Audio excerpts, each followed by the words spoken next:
Hello, everyone, all the viewers today. Welcome to our experiential learning presentation. The task we have chosen is to interview industry professional. The team consists of PR Badrinath and myself, Hiranmay Niranjan. So now let us move on to see the company whose industry professional we have with us today. So let me introduce you to Gogoro. It is a Taiwanese-based company that has developed a battery swapping refueling platform for urban electric two-wheel scooters, mopeds, and motorcycles. The mission statement I would like to share with you of Gogoro is to put smart, portable electric power within the reach of every urban rider in the world. So, with that, let me introduce you to the most interesting person in the conversation today. Vadri, over to you. We are happy to have you, sir. Thanks for having me, Badri. Yes, sir. I'm glad.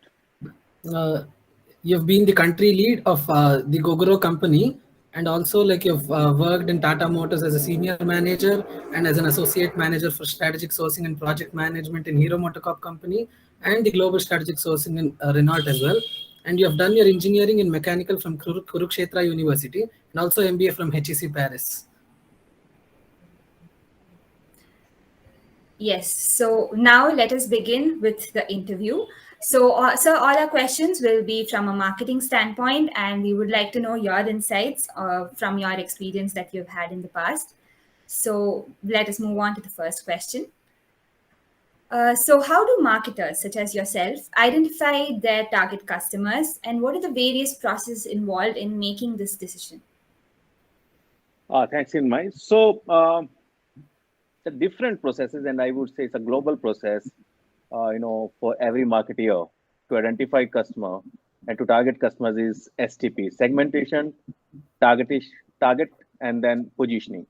So segmentation means essentially means you can, there are several ways to segment your customers, such as demographic, age-wise, gender-wise, then geographic, nature-wise, interest-wise, behavior-wise, psychology-wise. So once you have a set of targeted customers, I mean the segmentations, then you can target a particular set of a customer which is suiting your, either product or services.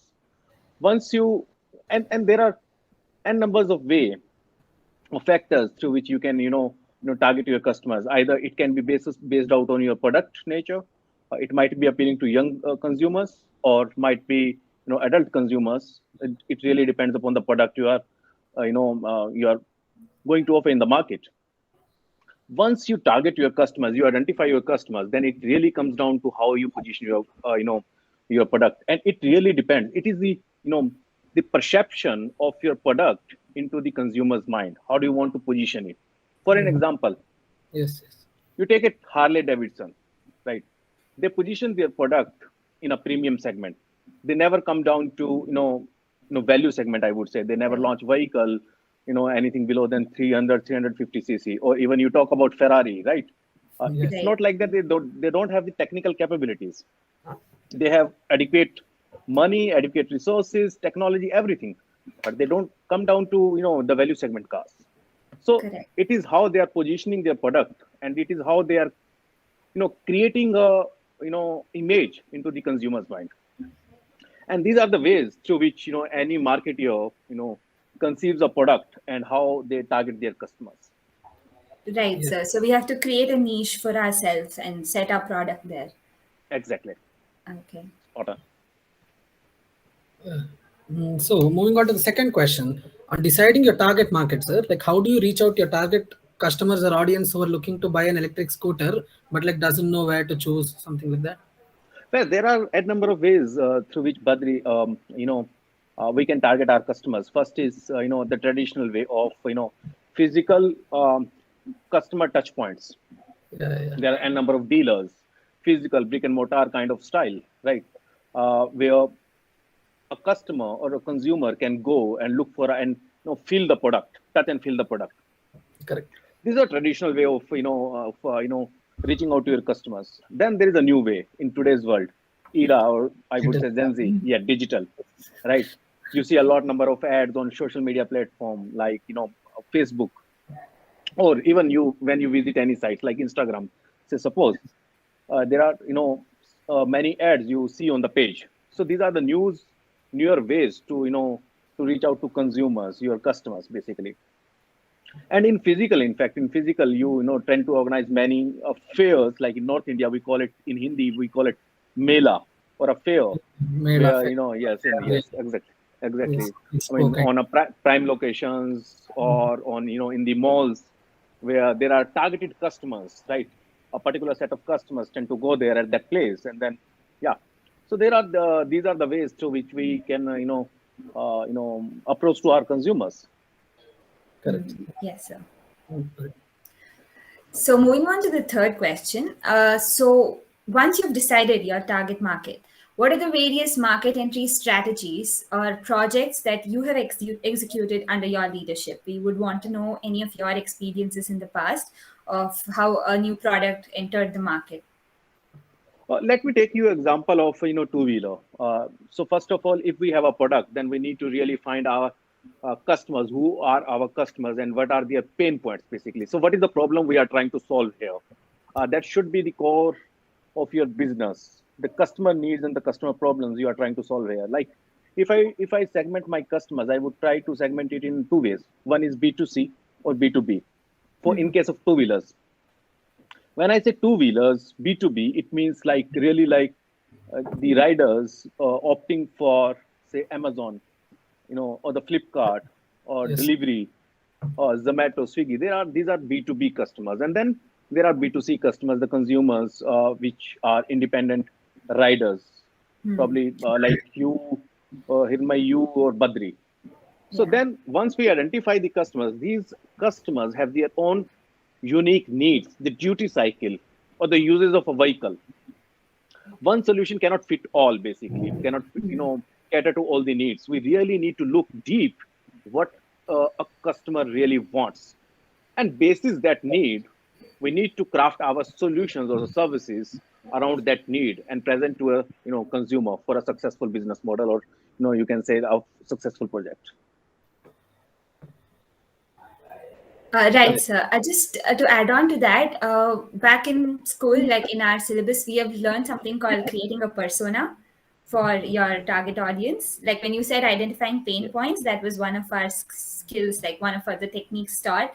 So was that actually carried out in real life in companies? Yes, definitely. So this is, I would say, a value-based marketing also, and then it is more or less covered under positioning, how you are creating a persona or emotions around your product, entire product, and you create an ecosystem. Let me take an example. In automotive industry, when we talk about safety, there is one brand coming into my mind, Volvo, right? When it Yeah. comes to a performance, right? When it comes to a performance, probably you talk about some German companies like Right, BMW or Benz, right? Right. right, In India, when it comes to, say, value segment cars, kitna deti hai? No, the fuel efficiency, probably Maruti Suzuki comes to your mind. When it comes to trust, ethics, Tata brand comes to your picture, comes to your mind, right? So these are the kind of personas or perception created around the product and a brand, and it really matters when you take a purchasing decision. So yes, it's pretty important. right. That was nice to know, sir. Thank you. Yeah. Yes. Moving on to the next question, like, what do you actually think value-based marketing is, and how does Gogoro create value for its own customers as well? Yeah. So just we discussed. So essentially, the value-based marketing is a, you can say, is a migration towards product-centric approach to a customer-centric approach, right? Value-based marketing focuses and stresses on creating an emotion, the personal emotion, a personal bondage with the product, or a brand with the product. For example, I take example nowadays, the consumer companies, you know, then first there is a supply chain, sustainable supply chain. When I say sustainable supply chain, it should be not only adhering to the ethics, such as or you can say, I say, ethics or ethical practices, such as no child labor, no deforestations, etc. Right? It also includes the sustainable operations, how you are making this product. Are you using net zero carbon or water? Then, when it comes to packaging, what are the packagings? Are you using plastic, which is non biodegradable, right?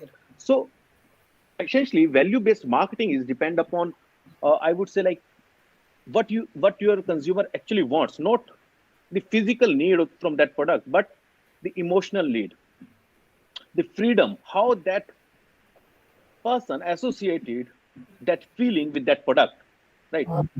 I'll take example of Dove, right?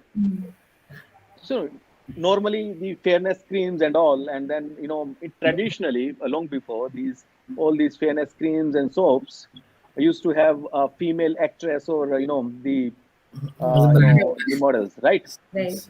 But the Dove back, I believe, 10-15 years back, started to not as a fairness soap or kind of product. It's as a beauty within.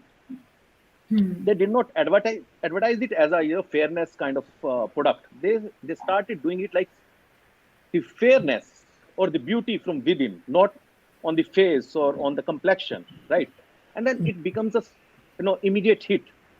A Correct. certain segment consumers started feeling associated with that brand. Right. That is called value based marketing, actually. Yeah. Great. That's it. Nice. So the next question we had in mind was, we've all studied the 4 P's of marketing, the 4 A's of marketing, the 8 P's of service marketing, and many more such tools actually. So can you tell us how vital their role is in strategizing a market plan? Do we actually make use of them and plan our strategies according to those? Yeah, I would say these are the techniques which is widely adopted, and it's a proven techniques to make any marketing strategy plan or even a successful marketing strategy plan. I would add here 3C also. 3C and 4P. 3C means your company, competition, right? These are very important. Who are your customers, and then of course the 4Ps, how you place, promote, and price your product. Once you have a right ingredient, about your competitors, what your company stands for, who are your customers, and then combining all these factors makes a perfect ingredient for a success. So these are essential, and I would say, basic, as well as I would say the most vital factor in any strategy plan, I would say. So yes. Right. Okay. Yes, the next question is like, we all know pest analysis is being used in like many companies or industries till date. So has this pest analysis been carried out to like analyze any macroeconomical factors in Gogoro company, sir? Sure, for sure. Let me take an example of India.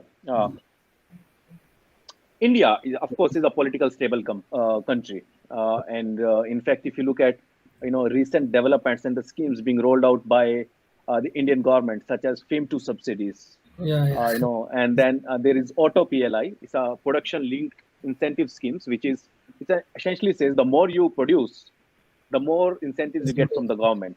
Wow. Okay. And then there are other incentives also, ACC, Advanced Chemistry Cell. And if you take example of semiconductor, I mean, in fact, in Tamil Nadu or in Karnataka, I believe, there's a huge, FDIs coming into, and government has approved, 76,000 crores for semiconductor industry, right? So these are the right political scenario and the right will, I would say, political will into India to create that kind of a market. Top of it, there is a ever increasing urbanization in India. People are shifting from small towns to big cities, metro cities. So this also fuels a lot of demand.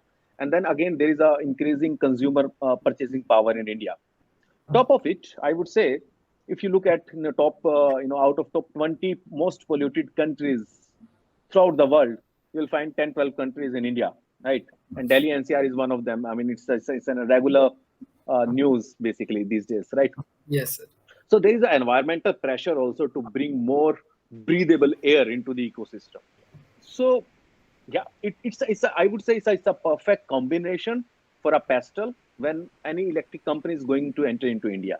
So yeah, it becomes essential to look pastel from the macroeconomics point of view before we entering into India, how the political will is there, and what are the consumers, how do they look like, and what are the legal system over there, what are the futures before entering into any market.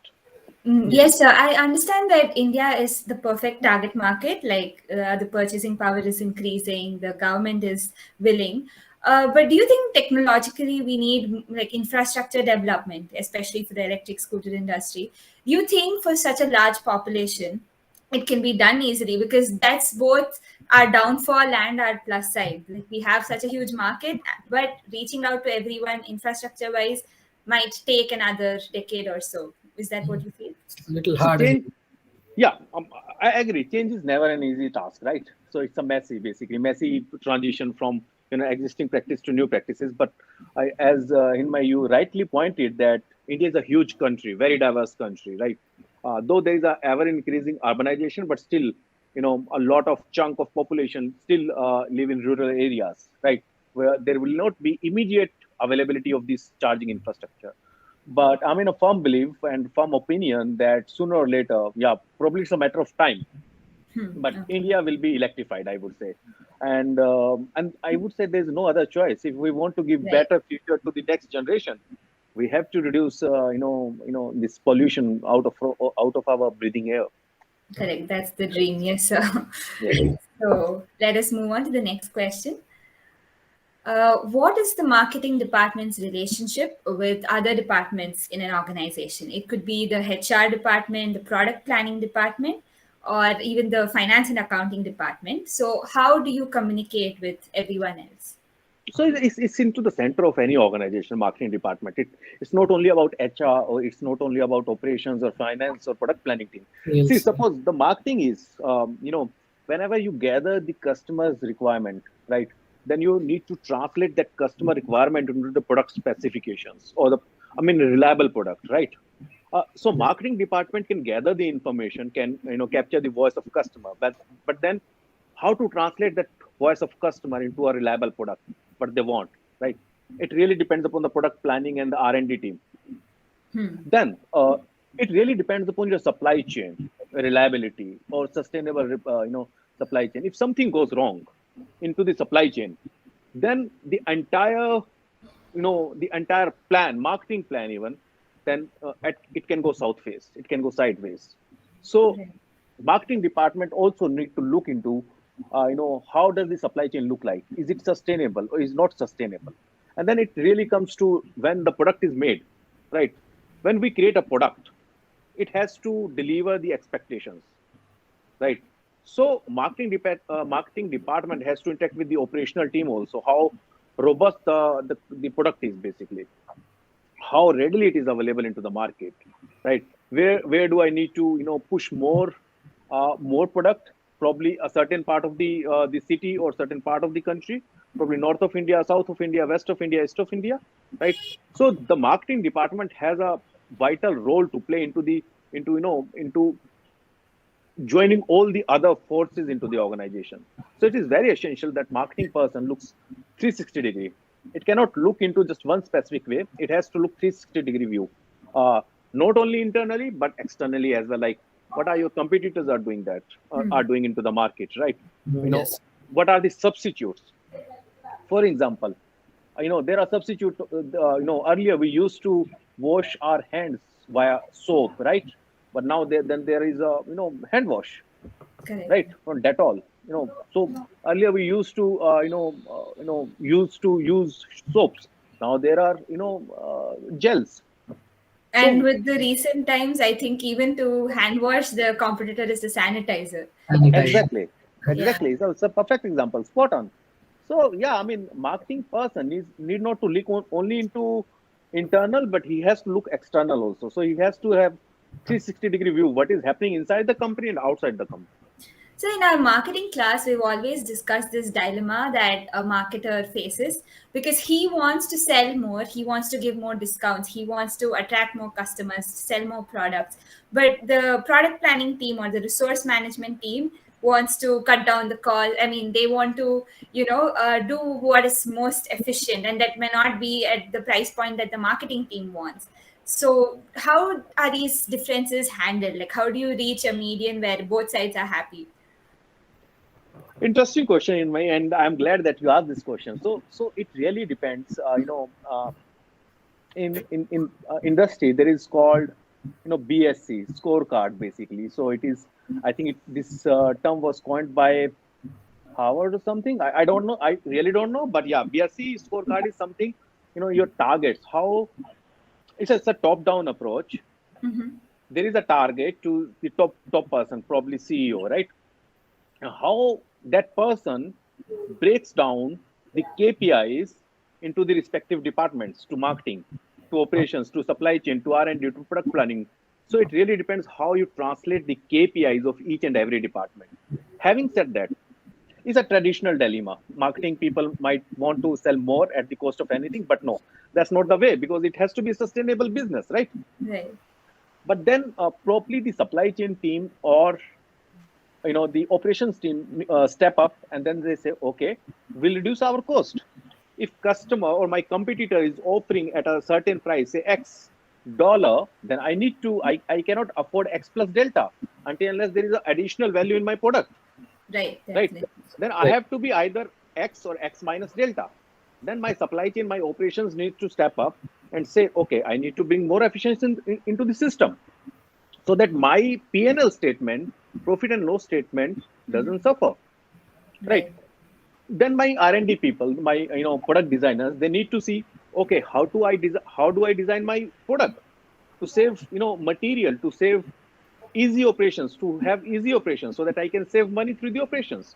So it's just a collective approach, I would say. It's not any department working in silo, whether it's a marketing, supply chain, operations, product planning. So it's a collective and collaborative approach to have a successful product and a hit among consumers. Definitely. Yes, sir. Right. So, sir, I would like to add one point. Do you think like marketing department should know like what product is being manufactured, or like irrespective of knowing the product, they can just like only do marketing? No. So it's a blunder, in fact. So see, everything is fine. Marketing is fine. A good marketing plan is fine until there is a solid product, reliable product, high performing product. Nothing is going to successful. Product is the center of entire strategy, right? If a marketing person or marketer doesn't know about a product, how would he able to convince his consumers that what is the real value in it, right? Right. There are two values always, Hinmay and Badri. One is intrinsic value, and then is the face value, right? Yes. Face value, okay. So probably say this pen, right? There is a value of, say, suppose 10 INR, right? But then there is an intrinsic value in it, right? Correct. How much I'm associated with this product. And if I don't know about this product, how would I convince my consumers that this product is worth, say, 10 INR or 9 INR or 11 INR? So Right. they cannot work in a silo. They really need to know what my product is, how it is being conceived internally, how it is being manufactured internally, what are the operations. I tell you one thing. Uh, Sometimes there's a PR nightmare. When you use, so suppose you have, the chocolate powder, right? Chocolate, right? And then if these chocolates, the chocolate beans are coming from, say, unsustainable supply chain, I would say like there's a child labor associated with it, or there's a deforestation, right? Your product might be good, your marketing person might be putting a lot of efforts, but he doesn't know from where the raw material is coming from, and then suddenly it's boom. Suddenly some news come into the picture that, okay, these are doing the unethical practices, they are deploying the child labor, right? And everything goes for a toss. So Right. this guy needs to know where my supply chain is, what are the processes, how it is being conceived. Yes. So he cannot work in a silo. He has to have the entirety of perspective and 360-degree view, as I already said. Correct. Right. Yes, sir. So yeah, let's move on to the next question. Like, how does a marketing team go about planning public relations jointly with advertising? Like, be it a social media advertisement being successful, or any kind of brand ambassadors, etc. Like, what do you think, sir? Well, I would say marketing team and PR team work hand in hand. Sometimes you are not even able to distinguish both the entities. So the function of PR is, it is very essential to understand what is the function of PR. So PR is essentially to create a good relationship, or to create an image among the consumers, to create a good relationship with bloggers, with influencers, right? You are Gen Z people, so you must be knowing better than me that there's a huge role of influencers these days, right? On Insta or Yes, sir. something like that, right? Yeah. So they try to maintain a good relationship with writers, bloggers, and then influencers, True, right? sir. True. Then the additional responsibility of PR department is to cut off, head off the negative publicity. In fact, it's very one of the essential activities of PR.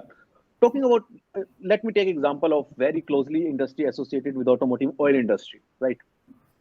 So when you extract oil, there's a lot of the pollutions that could happen or that could damage the ocean beds.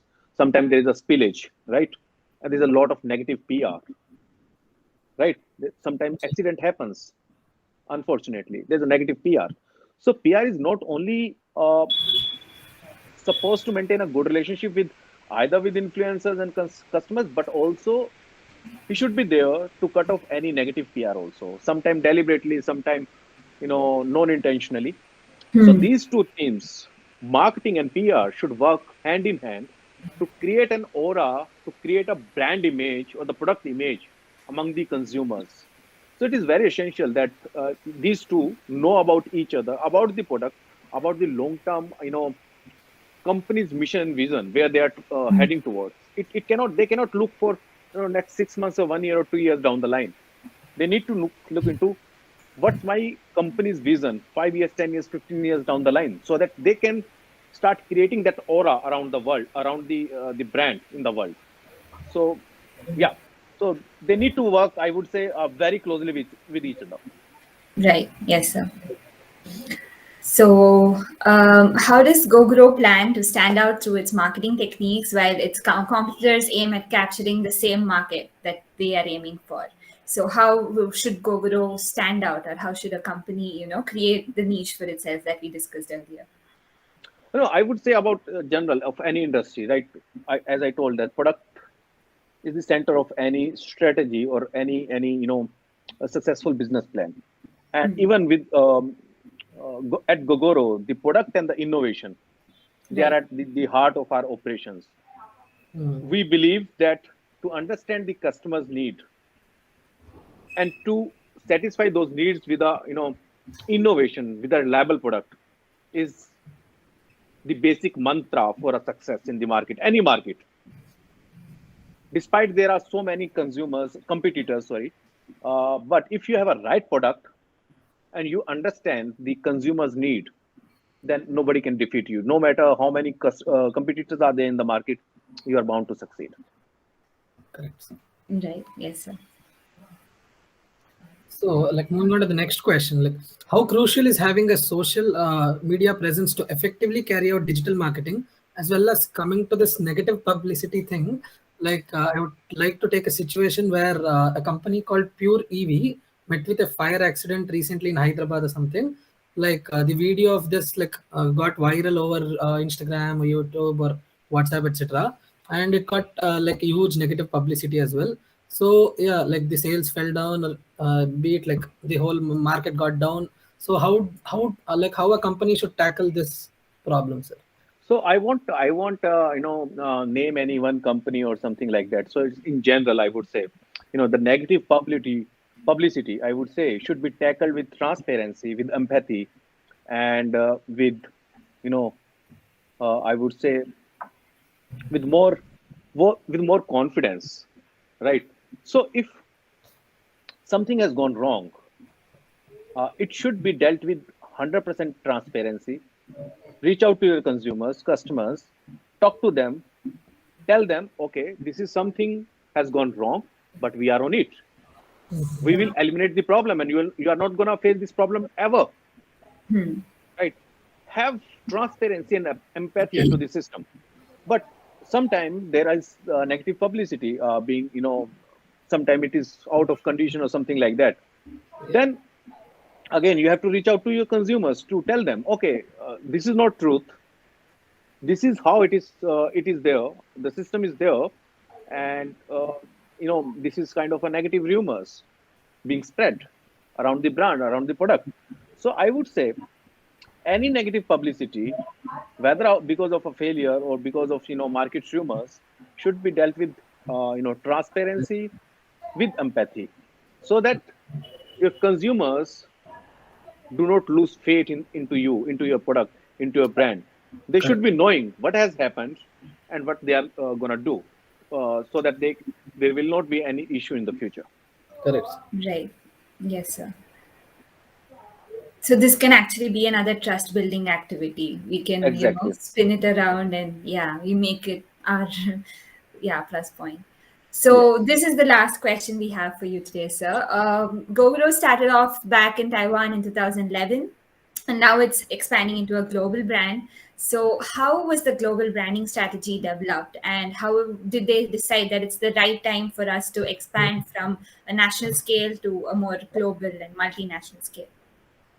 Well, if you look at Gogoro's success in just 5 years, we have reached to 97% of market share in electric vehicles in Taiwan.